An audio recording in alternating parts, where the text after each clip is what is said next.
Hello, welcome to Soulprint Intuitive Tarot. I'm delighted you have found me. For my Canadian viewers, happy Canada Day. I hope wherever you are, the sun is shining, the beer is flowing, and the weather is awesome. I have a question.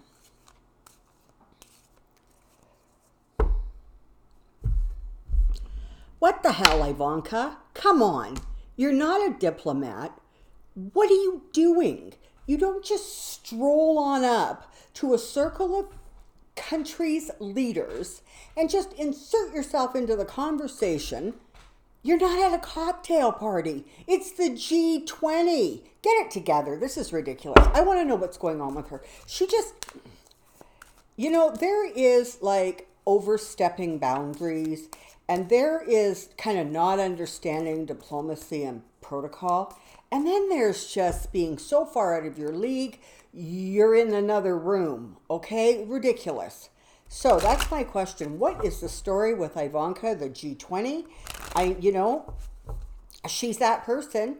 When she wants to be a representative of the government, she does that. And as soon as anybody pushes her, she's daddy's little girl, and you can't ask me questions like that.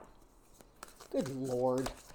Okay, so let's find out what's going on with Ivanka.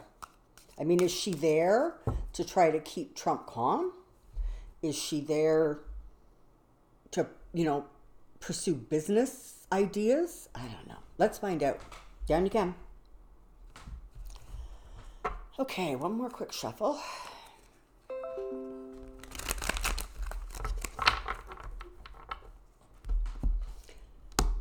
Ivanka. Ivanka. Ivanka.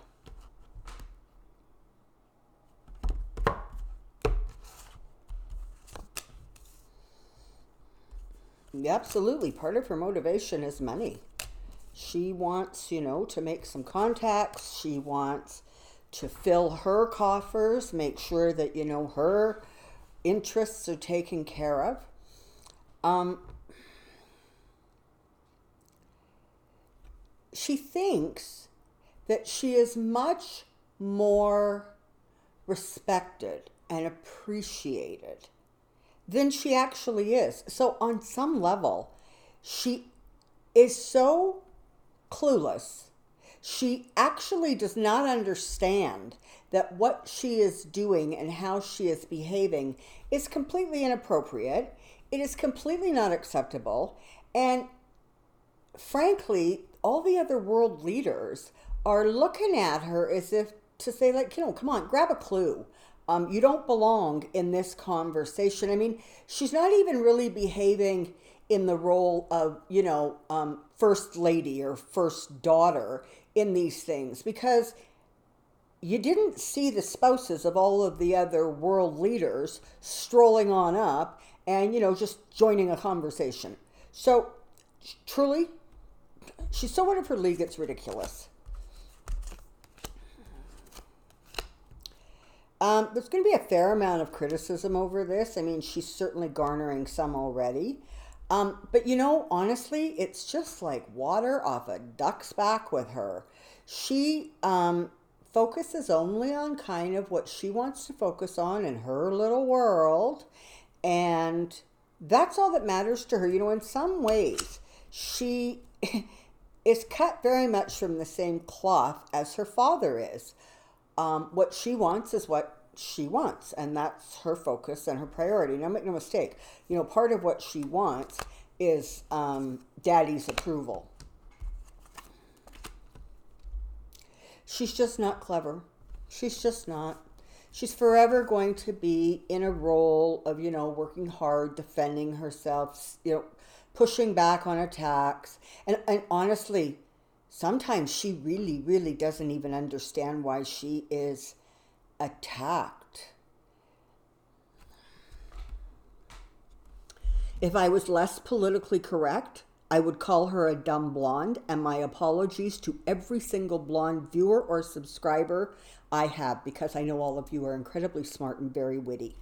But really, I mean, she's just vague. It's like there's nothing going on in that brain of hers except, how do I look pretty, and will daddy like this? Oh yeah, and I need to make some more money. That's Ivanka. That's the spectrum of her, okay? If you thought there was something else, I'm sorry to disappoint you. Don't worry though. Justice is coming for her.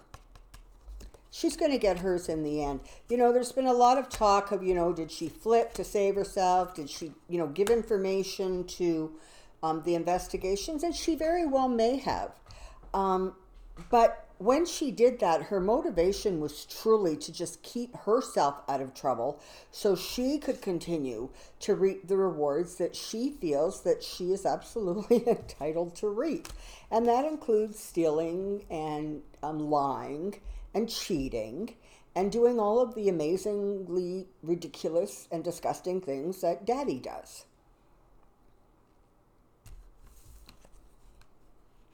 She's going to be shocked. She's absolutely going to be shocked that there is blowback from her behavior. She just doesn't understand.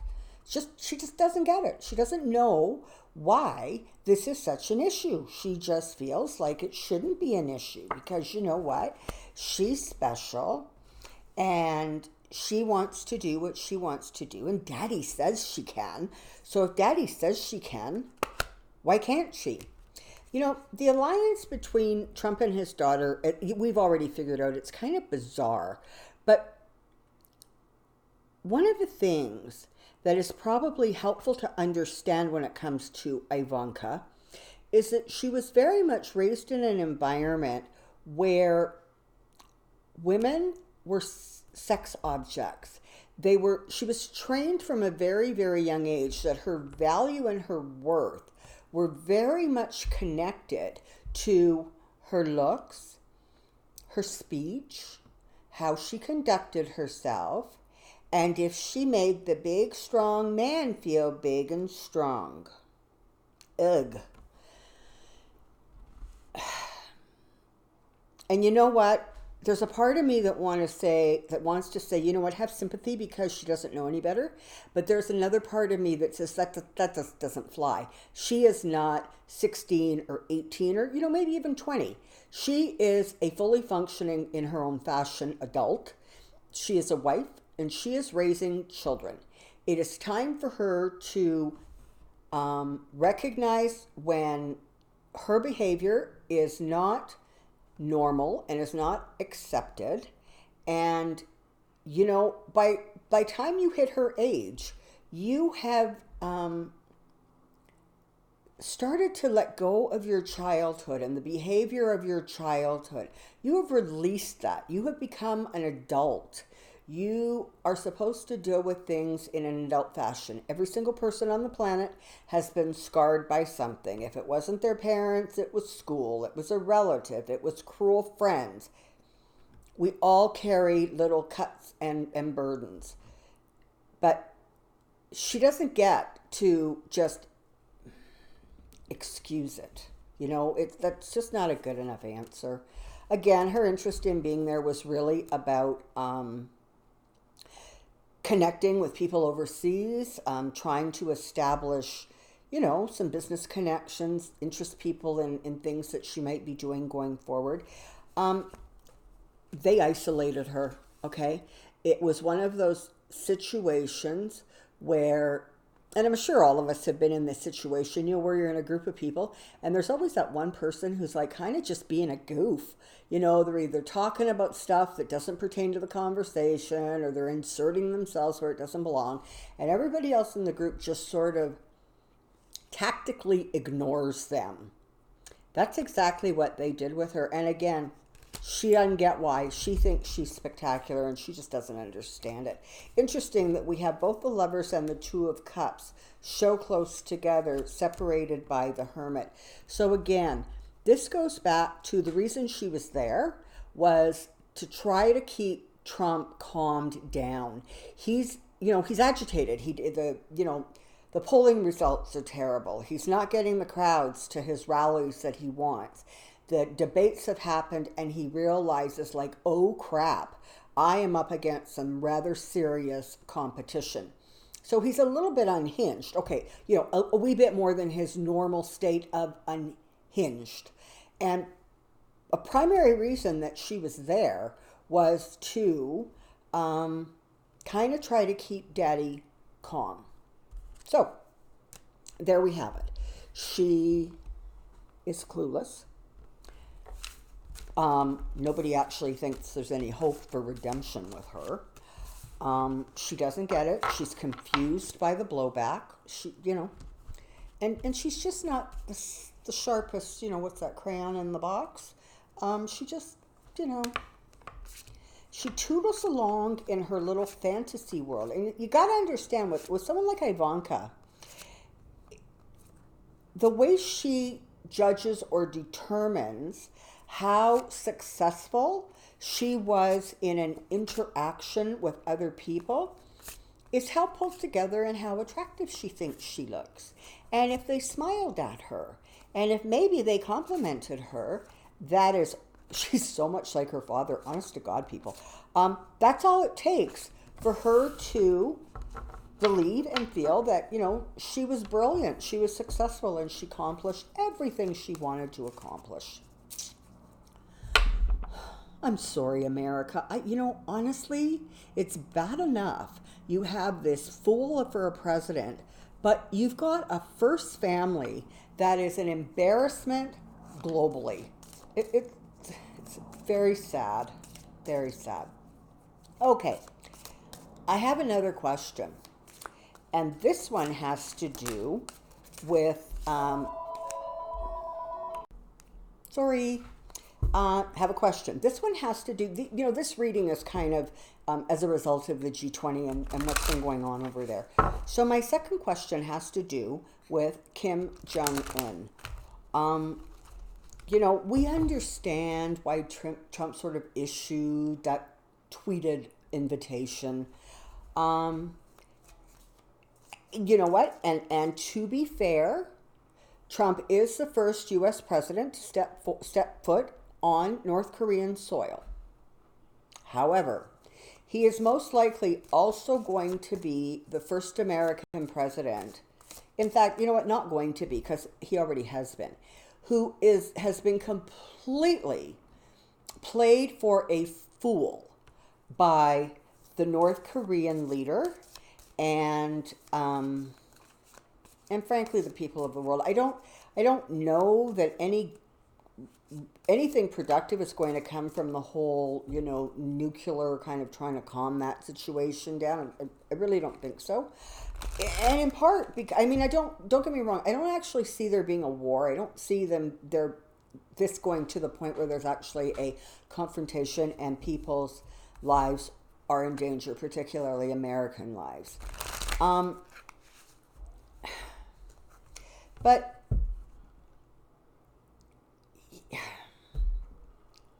he's just being played for a fool, and everybody knows it. Everybody understands it.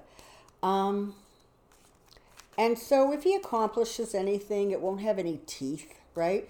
Really, he just wanted to go over there and see his buddy, right? He just wanted to, maybe get that, asterisk beside his name saying, first U.S. president to be in North Korea. Question, of course, becomes, I wonder if he's proven illegitimate if somebody goes in and actually removes the asterisk. That would be kind of cool, right? Okay, so my question is, Kim Jong-un, let's bring you on down. So, Kim Jong-un, Kim Jong-un, Kim Jong-un.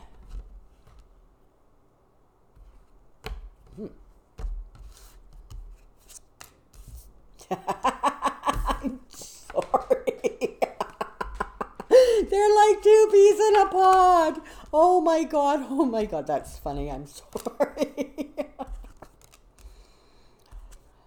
All right, perfect. This is a brilliant layout of cards. So, from Kim Jong-un's perspective, he feels he has the strength over the White House. And he plans on taking them down.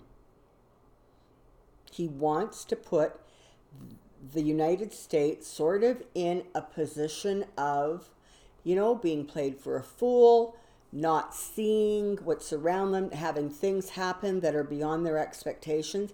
He plays on Trump's emotions like a fiddle. It's amazing what goes on between the two of them. And I was watching a little clip this morning of the two of them, greeting each other and doing the, manly handshake thing. And it was fascinating because Trump's face was like all aglow, kind of like a 16-year-old on their first date. And his face was smug.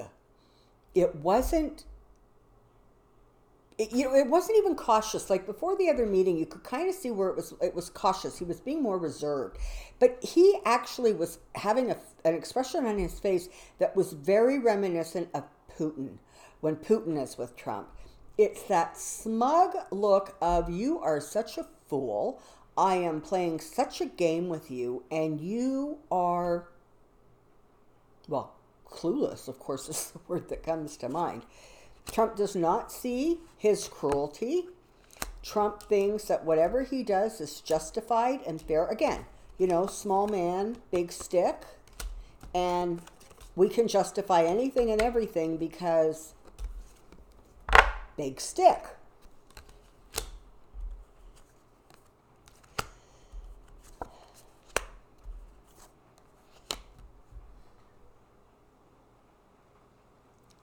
So this is interesting. In some ways, okay, first of all, North Korea has benefited in untold ways, and it certainly has. I mean, not that the supreme leader of North Korea really needed a whole lot more validation because his people don't know anything other than that.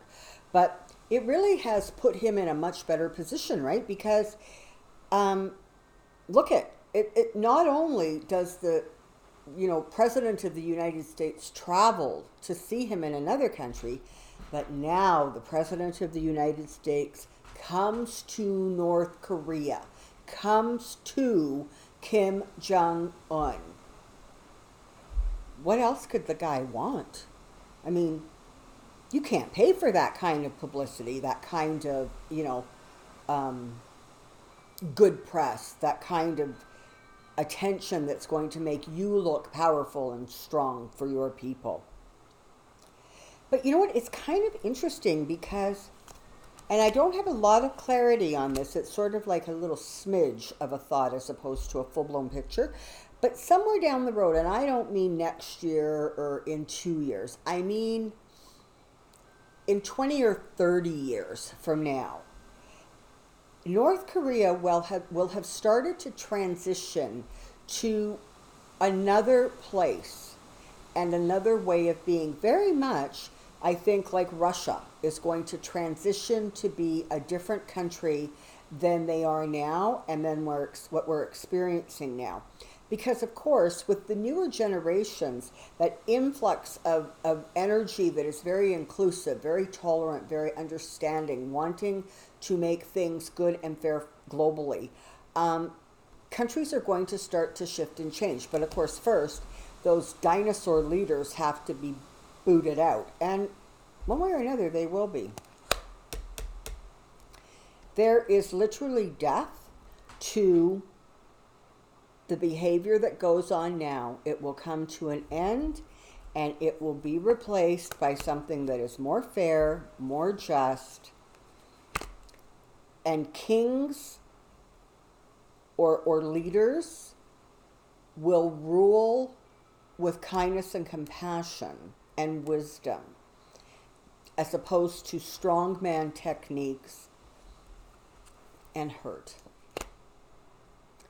Until then, democratic countries will continue to try to keep those countries isolated and controlled, because that really is the only way to keep those kinds of behaviors fenced in.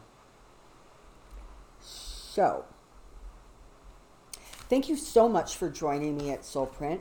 I'm loving all of the subscribers, the views, the comments, the donations. It's brilliant. I have gotten some requests for private readings, and so if you're interested in that, just check out the little box below. That will give you some information. Happy Canada Day to Canadians. I hope the people in the United States are gearing up for their 4th of July. And to anybody else in the rest of the world, I hope your day is also going well, and whatever's going on in it, you're enjoying. So, for now, take care and be well. See you soon. Bye.